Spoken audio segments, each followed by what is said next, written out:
सो Delhi Capitals versus Mumbai Indians, बहुत ही important match playoff के समीकरण को देखते हुए। तो अगर ये मैच मुंबई इंडियंस जीत जाती है तो वो सीधा थ्रू हो जाएंगे प्लेऑफ के लिए और उनको किसी भी दूसरे रिजल्ट पर डिपेंड नहीं होना है कि वो जीत जाए तो हम चले जाएंगे, वो हार जाए तो हम चले जाएंगे। और अगर दिल्ली कैपिटल्स को प्लेऑफ में जाना है तो उनको ये मैच तो जीतना ही है, लेकिन फिर अगर ये चाहते हैं कि हम किसी दूसरी टीम की तरफ ना देखें, किसी दूसरे पर डिपेंड ना करना पड़े, तो उनको अगला मैच भी जीतना है। तो दोनों टीमों की किस्मत अपने हाथ में है कि कौन टॉप 4 में फिनिश करेगा। मुंबई इंडियंस को सिर्फ आज का मैच जीतना है और वो सीधा प्लेऑफ में क्वालिफाइड, दिल्ली कैपिटल्स एलिमिनेटेड। और अगर दिल्ली कैपिटल्स को क्वालिफाई करना है तो दिल्ली कैपिटल्स को आज वाला और नेक्स्ट मैच जो कि पंजाब किंग्स के साथ है वो भी जीतना है और वो सीधा प्लेऑफ में क्वालिफाई कर जाएंगे। तो बहुत ही इंटरेस्टिंग सिनेरियोज बन रहे हैं यहाँ पर। तो चलिए एक एक करके सब पर डिस्कस करते हैं। अगर मैच कोल्ड ऑफ हो गया तो क्या समीकरण बनेंगे उस पर भी चर्चा करते हैं और क्या होगी प्लेइंग 11 और मुझे क्या लगता है कि आज कौन सी टीम उस विजय रथ पर सवार होगी उसको डिटेल में डिस्कस करते हैं। सो सबसे पहले पंजाब किंग्स, मुंबई इंडियंस और Delhi Capitals, 3rd, 4th, 5th वाली तीनों टीमों के अगले 2 मैचेस आपस में ही है। तो अगर ये मैच कोल्ड ऑफ होता है तो कहीं ना कहीं पंजाब किंग्स रोल में आएगी कि वो किसको प्लेऑफ में क्वालिफाई कराना चाहती है। तो किस तरह से समीकरण वर्क करेंगे चलिए ध्यान से देखते हैं। तो सबसे पहले आज जो मैच है वो है वानखेड़े स्टेडियम में। तो मुंबई इंडियंस को बहुत ज़्यादा एडवांटेज होगा क्योंकि उनका होम ग्राउंड है, उनको कंडीशंस का अंदाजा होगा। अब रेन के बहुत ज़्यादा चांसेस है भाई लोगों, अब 90% रेन के चांसेस बताए जा रहे हैं। तो या तो मैच ये शॉर्ट हो जाएगा, मतलब कि कम ओवर का होगा, और नहीं तो फिर ये मैच कोल्ड ऑफ हो जाएगा। अब जब मैच कोल्ड ऑफ होगा तब क्या समीकरण बदलेंगे वो हम देखते हैं। तो अगर सपोज मैच कोल्ड ऑफ होता है तो मुंबई इंडियंस के पॉइंट्स हो जाएंगे 15 और दिल्ली कैपिटल्स के पॉइंट हो जाएंगे 14। तो अगर ये दोनों टीमें अपना एक एक मैच जीत जाती है जो कि लास्ट वाला है तो भी मुंबई इंडियंस क्वालिफाई करेगी क्योंकि उनको 1 पॉइंट का एडवांटेज होगा। लेकिन सपोज एक ही टीम अपना अगला मैच जीतती है, बाकी जो दूसरी टीम है दिल्ली कैपिटल्स या फिर मुंबई इंडियंस वो अपना एक मैच हार जाती है, तो जो टीम वो मैच पंजाब किंग्स के अगेंस्ट जीती है वो क्वालिफाई करेगी। कैसे? तो सपोज अगर मुंबई इंडियंस जीत जाती है अगला मैच तो उनके हो जाएंगे 15 + 2 मतलब कि 17 पॉइंट, और दिल्ली कैपिटल्स जो है वो 14 पॉइंट्स पर ही रुक जाएगी। तो मतलब कि मुंबई इंडियंस क्वालिफाई कर गई।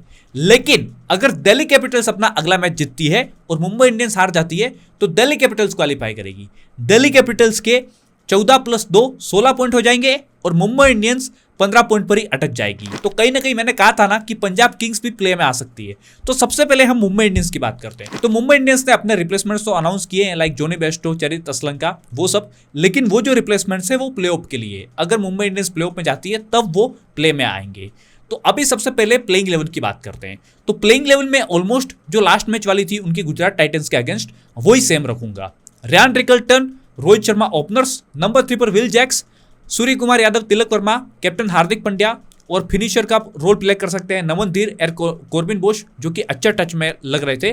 फिर उनका pace battery trio, Chahar, Boult and Bumrah. Impact player के तौर पर आप कर्ण शर्मा को भी यूज कर सकते हो। तो एमआई को जो सबसे ज्यादा चीज फेवर करेगी वो ये है कि वो अपने पिछले 6 के 6 मैचेस जीत के आ रहे थे। हाँ, वो गुजरात टाइटंस के अगेंस्ट हार गए, लेकिन आप सबको भी पता है कि वो एंड में जाकर हारे हैं। गुजरात टाइटंस के उन्होंने टॉप 3 को आउट किया, उनकी बैटिंग को उन्होंने एक्सपोज किया कम टारगेट होने के बावजूद भी, जो कि उनके टॉप 3 को कोई दूसरी टीम आउट ही नहीं कर पा रही थी।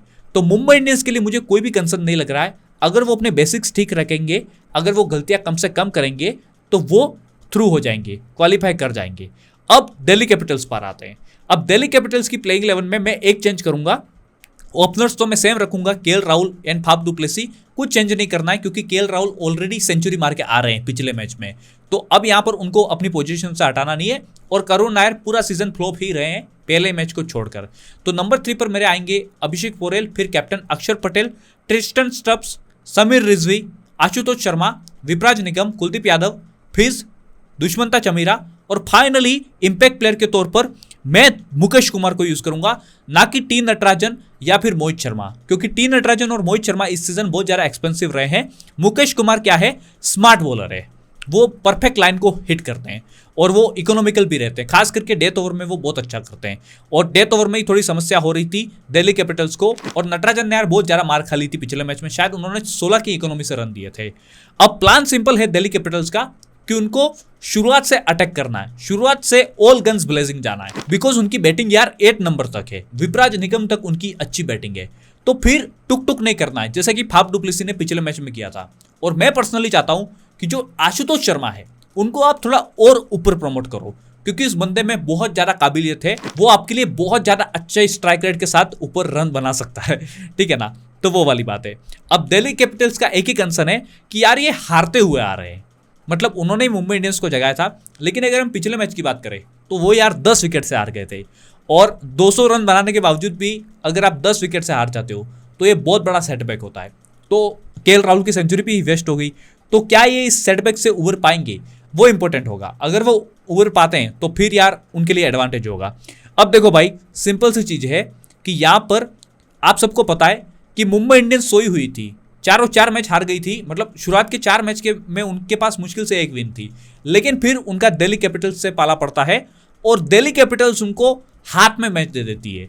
करुण नायर का विकेट जाता है वो सेंटनर की बॉल के बाद, और फिर क्विक रनआउट होते हैं, वो फंबल होते हैं बहुत सारे, और फिर मुंबई इंडियंस जीत जाती है। और वहां से फिर मुंबई इंडियंस 6 में से 6 मैच जीतते हुए आ रही है, और दिल्ली कैपिटल्स मतलब पूरी तरह से उसके बाद फ्लॉप हो गई। उन्होंने मुश्किल से बहुत ही 1-2 मैचेस जीते होंगे, या फिर बहुत ही कम मैच जीते। मैं क्या कहना चाह रहा हूं आप समझ गए हो। तो यहां पर दिल्ली कैपिटल्स के पास मौका है कि जिन्होंने उनको जगाया था वही उनको सुलाए और वो खुद वापस से जाग जाए। अब मैं प्रेडिक्शन पर आता हूं।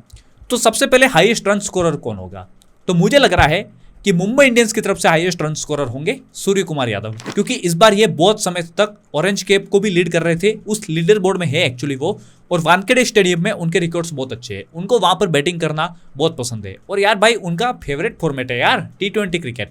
अब दिल्ली कैपिटल्स के लिए मुझे लग रहा है कि फाफ डुप्लेसी अच्छे रन बनाएंगी, बिकॉज फाफ डुप्लेसी यार एक्सपीरियंस प्लेयर है। उन्होंने CSK में भी बहुत सारे ऐसे मैचेस जिताए यार जहां पर नॉकआउट वगैरह की सिचुएशन आ चुकी थी, और फिर RCB में भी उन्होंने ठीक ही किया है। सो एक्सपीरियंस प्लेयर है, बस यार वो टुक टुक ना करे यार, थोड़ा लंबी इनिंग खेले, ये उम्मीद करता हूँ। अब सबसे ज़्यादा विकेट्स कौन लेगा, तो मुंबई इंडियंस में तो भाई मैं जसप्रीत बुमराह के साथ ही जा रहा हूँ, क्योंकि भाई और किसके साथ जाने का मेरा मन नहीं कर रहा है। और दिल्ली कैपिटल्स में भाई मुझे लग रहा है कि सबसे ज़्यादा विकेट्स लेगा फिज मुस्तफिजुर रहमान, वो पावर प्ले में अच्छे विकेट्स लेगा, या फिर पावर प्ले में नहीं आता है ना वो बंदा यार, कटर वगैरह डालता है, तो वो थोड़ा एंड में आएगा। जब भी आएगा वो बंदा अच्छे विकेट्स लेगा, मुझे ऐसा लग रहा है। तो अब मेरी प्रेडिक्शन, तो प्रेडिक्शन दोस्तों, प्रेडिक्शन का ऐसा सीन है ना कि मैं तो पर्सनली चाहता हूं कि दिल्ली कैपिटल्स जीते। क्यों, इसका रीजन ये है कि मैं चाहता हूं कि इस बार कोई नई टीम IPL ट्रॉफी जीते।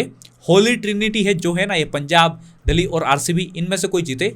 लेकिन मेरा दिमाग ये कह रहा है, और मेरी जो प्रेडिक्शन है वो है कि मुंबई इंडियंस ये मैच जीत जाएगी। अगर ये मैच होता है, कोल्ड ऑफ नहीं होता है, तो मुंबई इंडियंस जीत जाएगी और सीधा थ्रू कर जाएगी, क्वालिफाई कर जाएगी, और फिर उसके बाद वो जितने भी मैचेस है उनका कोई रिलेवेंस नहीं रहेगा, सिर्फ टॉप 2 को डिसाइड करने वाले मैचेस होंगे। उसके अलावा जो भी मैचेस होंगे अभी लीग स्टेज में वो सब डेड रबर हो जाएंगे, सिर्फ टॉप 2 को डिसाइड करेंगे, अदरवाइज उनका कोई सेंस नहीं रहेगा। So this was my take on this match. I hope you loved this video. So thank you so much for watching. DS Rathore signing of.